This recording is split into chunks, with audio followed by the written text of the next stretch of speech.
अस्सलाम वालेकुम। मेरे पास एक कमेंट्स आया है, इसमें एक भाई ने पूछा है, बल्कि भाई और बहन यानी दोनों ने एक साथ ही कमेंट्स किया था। उन्होंने पूछा था कि क्या शौहर जो बीवी की शर्मगाह है उसको ऊपर-ऊपर से यानी बग़ैर मुँह में लिए तो क्या चूम चाट सकता है? और इसी तरह बीवी ने भी यही सवाल पूछा था कि क्या मैं अपने शौहर के शर्मगाह को ऊपर-ऊपर से जो है ना मुँह में लिए बगैर क्या चूम या चाट सकती हूँ।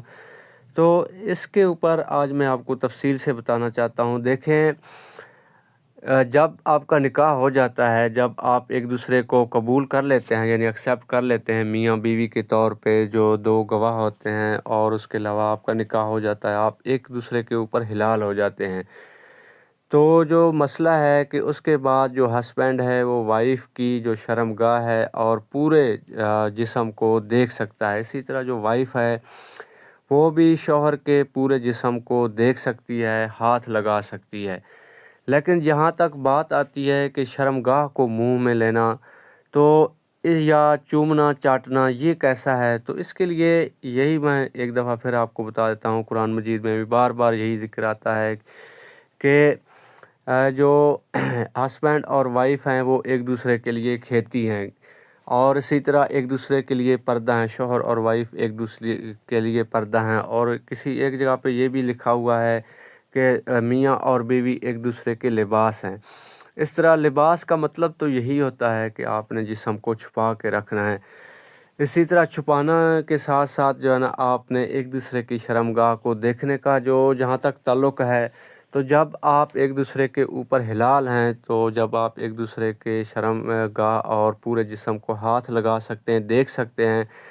तो इसी तरह सिर्फ़ बार-बार यही कमेंट्स आते हैं, बार-बार यही मसले पूछे जाते हैं कि क्या शर्मगाह को मुँह में लेना जायज़ है या नहीं है? क्या शौहर बीवी की शर्मगाह को देख सकता है, मुँह में ले सकता है, चूम या चाट सकता है? इसी तरह क्या बीवी जो है ना शौहर के शर्मगाह को हाथ में ले सकती है, चूम और चाट सकती है या नहीं है? तो बात ये है कि शर्मगाह का मतलब ही यही है कि इसको आपने हर टाइम छुपा के रखना है, ज़ाहिर नहीं करना है किसी के आगे।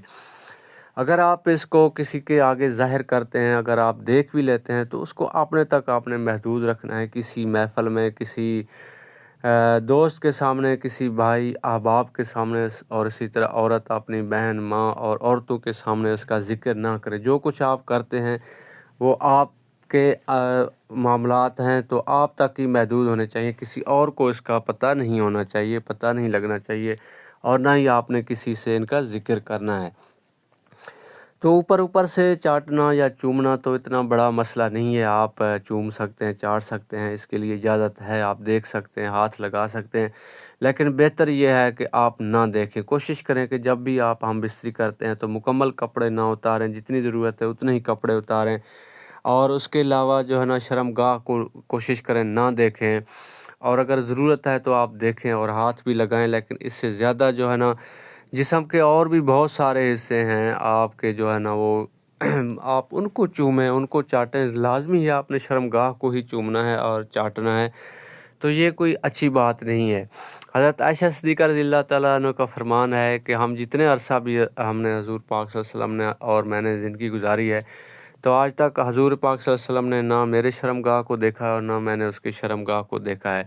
तो हया और इसका तो तकाज़ा यही है कि आप एक दूसरे की शर्मगाह को ना देखें, कोशिश करें हाथ ना लगाएं, और उसके अलावा चूमना चाटना तो दूर की बात है। जिस मुँह से आप लोग कलमा पढ़ते हैं, दुरूद शरीफ पढ़ते हैं, खाते पीते हैं, और उसके अलावा कुरान मजीद की तिलावत करते हैं, तो उस मुँह से एक दूसरे की शर्मगाह को, जो कि सबसे गंदी जगह होती है, उसको चूमना चाटना और मुँह में लेना आप लोग कैसा जो है ना पसंद करते हैं। तो कोशिश करें कि ये काम ना करें। अगर फिर भी आप नहीं रह सकते हैं तो आप मुँह में लिए बगैर इसको कर सकते हैं, लेकिन ये अच्छी बात नहीं है। अगर आपके ज़हन में कोई सवाल है तो आप हमें कमेंट्स करके पूछ सकते हैं।